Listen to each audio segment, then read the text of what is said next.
கொண்டிருக்கின்றார்கள். அது மட்டுமல்ல, மகான்கள் வாழக்கூடிய இந்த சிறப்பான இடத்திலே பாதுஷா நாயகம், நாகூர் பாதுஷா நாயகம் அவர்கள் வந்து இங்கே 40 நாட்கள் சில்லா அமர்ந்து இந்த சிறப்பான இடத்திலே ஜியாரத் செய்துவிட்டு சென்ற வரலாறையும் நாம் காண முடிகிறது. அது மட்டுமல்ல, இந்த தர்பாரிலே ஜாதி மத பேதமின்றி எல்லா மக்களும் தன்னுடைய குறை நிறைகளை வந்து சொல்லி நிவர்த்தி செய்யக்கூடிய சிறப்பான இடம் என்பதையும் தாண்டி இங்கே இருந்த ஒரு அறிஞர் எனக்கு சொன்னார், ஒவ்வொரு மாதம் பிரதி மாதம் வெள்ளிக்கிழமை வியாழக்கிழமை என்று இன்றும் பாதுஷா நாயகம் அவர்கள் இங்கே வருகை தந்து கொண்டுதான் இருக்கின்றார்கள் என்று சொல்லும் பொழுது, இந்த இடம் என்பது பல வலிமார்கள் வந்து ஜியாரத் செய்யக்கூடிய சிறப்பான இடம். அது எப்படி இறந்து போன வலிமார்கள், இறந்து போனவர்கள் என்று நாம் சொல்லவில்லை, நாம் வஹாபிகள் அல்ல, வாழ்ந்து கொண்டுதான் இருக்கின்றார்கள். குர்ஆனும் அப்படித்தான் நமக்கு சொல்லி காட்டுகின்றது. வலா தகூலு, இப்படி சொல்லாதே, லிமை யுக்தலு ஃபீ சபீலில்லாஹி அம்வாத், இறைவழியில் இறந்துவிட்ட நன்மக்களை மௌத்தாகி விட்டார்கள் என்று நீங்கள் சொல்லாதீர்கள். பல் அஹ்யாஉன் இன்த ரப்பிஹிம் யுர்ஸகூன், மாறாக அவர்கள் எல்லாம் வாழ்ந்து கொண்டுதான் இருக்கின்றார்கள், அவர்கள் என் மூலமாக ரிஸ்க் அளிக்கப்பட்டுக் கொண்டிருக்கின்றார்கள் என்று குர்ஆன் சொல்லி காட்டுகின்றது. இன்றைய காலகட்டத்திலே நான் அதிகமாக பயானிலே சொல்வதுண்டு, வெறுமன அரபியில் மௌலுது ஓதி தபுருக் அன்னதானம் கொடுத்துக் கொண்டிருக்கக்கூடிய எல்லா தர்கா ட்ரஸ்ட் நிர்வாகிகளும் தற்காலத்தில் செய்ய வேண்டிய மிகப்பெரிய பணி என்னவென்று சொன்னால், அடுத்து வரக்கூடிய ஜெனரேஷன்களுக்கு இது போன்ற வலிமார்களுடைய வரலாற்றுகளை பற்றியும் சிறப்புகளை பற்றியும் சொல்ல வேண்டிய காலத்தின் கட்டாயமாக இருந்து கொண்டிருக்கின்றது. வெறுமனே அரபியில் மௌலுது ஓதுவது சிறப்புதான், அதில் எந்த மாற்று கருத்துக்களும் கிடையாது.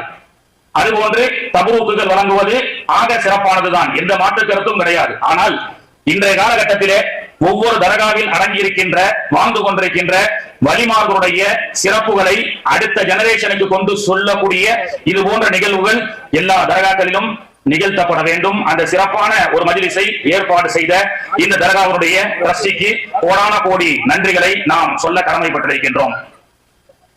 பெருமானார் ஸல்லல்லாஹு அலைஹி வஸல்லம் அவர்கள் ஒரு ஹதீஸிலே நமக்கு சொல்லிக் கொடுப்பார்கள், திருமதியிலே பதிவு செய்யப்படக்கூடிய நபிமொழி, அல்லிமோ அவுலாதக்கும், உங்களுடைய குழந்தைகளுக்கு நீங்கள் கற்றுக் கொடுங்கள். ஹுப்ப நபியுக்கும், நபியினுடைய பிரியத்தை, நபி என்று சொன்னால் யார், அவருடைய சிறப்புகள் என்று சொன்னால் என்ன என்பதை நீங்கள் கற்றுக் கொடுங்கள். வஹுப்ப அஹ்ல பைத்திஹி, இன்னும் நபிமாருடைய குடும்பத்தை சார்ந்தவர்களை பற்றி நீங்கள் சொல்லிக் கொடுங்கள். பிறகு வதிலாவத்தில் குர்ஆன், குர்ஆனை கற்றுக் கொடுங்கள்.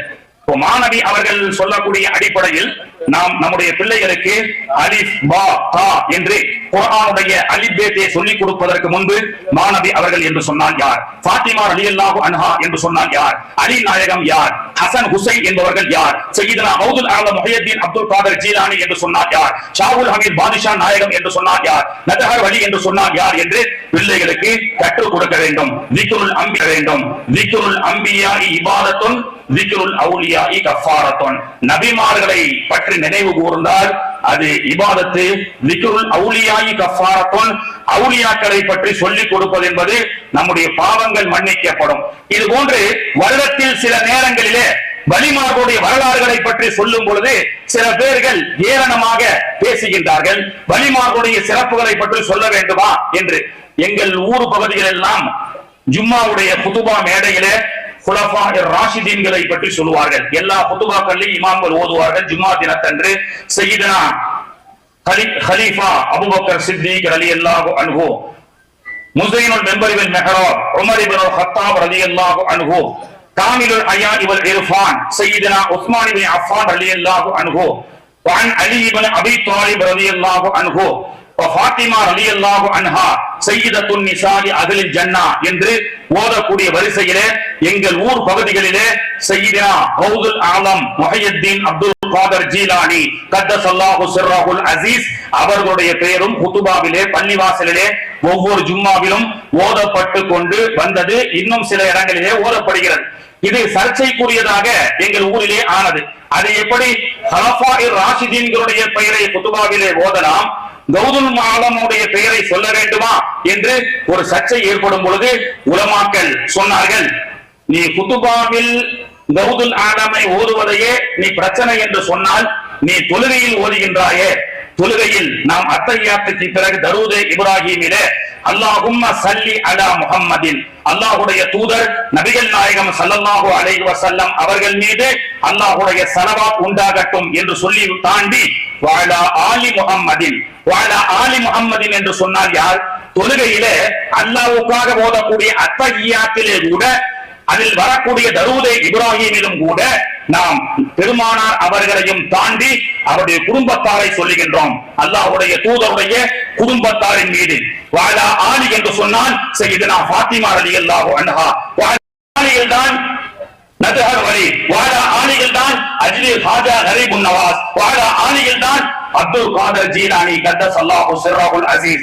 தொழுகையிலேயே ஒவ்வொரு வலிமார்கள் மீதும் பெருமானாருடைய குடும்பத்தார்கள் மீதும் ஸலவாத் சொல்ல சொல்லி அல்லாஹ் நமக்கு சொல்லி கொடுக்க இந்த வஹாபிகள் ஏதோ வலிமார்களை பற்றி பேசினால் அது ஒரு ஷிர்க் என்றும் குஃப்ர் என்றும் சொல்லிக் கொண்டிருக்கின்றார்கள். கண்ணியத்திற்குரியவர்களே, ஆக வாழ்ந்து கொண்டிருக்கக்கூடிய வலிமார்கள் இது போன்று ஷாகுல் ஹமீது பாதுஷா நாயகம் அவர்களுடைய 400 சீடர்களோடு அந்த இடத்திலே அமர்ந்து 40 நாட்கள் சில்லா இருந்திருக்கிறார்கள் என்று வரலாறு சொல்லப்படுகிறது. நாகூர் இந்த வழியாகத்தான் நாகூர் ஷரீஃபிற்கு அவர்கள் கடந்து சென்றார்கள். மாணிக்கப்பூரில் இருந்து வந்து இந்த வழியாக தஞ்சாவூருக்கு வந்துதான் நாகூர் ஷரீஃபுக்கு சென்றதாக வரலாறு சொல்லப்படுகிறது. அப்படி வரலாற்று நிகழ்வுகளிலே பல வரலாற்று கடல்கள் புதைந்திருக்கிறது. அப்படி செல்லக்கூடிய வழியில் தான் ஒரு ஊர் 400 சீடர்களோடு வந்த மாணிக்கப்பூரில் பிறந்த மாணிக்கம் ஷாகுல் ஹமீது பாதுஷா நாயகம் அவர்கள் தஞ்சையை தாண்டி இன்றைய திருவாரூர் மாவட்டத்தை சார்ந்த ஒரு ஊரிலே அவர்கள் தவம் இருந்த பொழுதுதான் இது போன்ற சகோதரிகள். ஏன் சொல்றேன்னா, வலிமார்களுடைய பரக்கத்துனா என்ன, அந்த பரக்கத்தை கொண்டு நாம என்ன பயன் அடைகின்றோம் என்பதை ஆண் மக்களையும் தாண்டி பாய்மார்களையும் தாண்டி தாய்மார்களுக்கு சொல்ல வேண்டிய காலகட்டத்தில் இருந்து கொண்டிருக்கின்றோம். ஏனென்றால் துவா ஓதுவது, ஜியாரத் செய்வது, வழிபாடுகளை நினைவு கூறக்கூடிய ஏகத்துவ இந்த சிறப்பான அமல்களை எல்லாம் இன்றைக்கு போலி தௌஹீத் என்ற பெயரிலே யூடியூப் மூலமாக நிறைய விஷ கருத்துக்கள் மக்களுக்கு மத்தியிலே பதிக்கப்பட்டுக் கொண்டிருக்கின்றது. அப்போ பாதுஷா நாயகம் அவர்கள் 400 சீடர்களோடு இந்த தஞ்சை தரணியிலிருந்து அவர்கள் புறப்பட்ட இடம், அதனால்தான் நெற்களஞ்சியம் என்று சொல்கின்றார்கள். வலிமார்களுடைய கால் பாதங்கள் எங்கெல்லாம் பட்டதோ அதை அல்லாஹ் பரக்கத்தாக ஆக்கி வைத்தான்.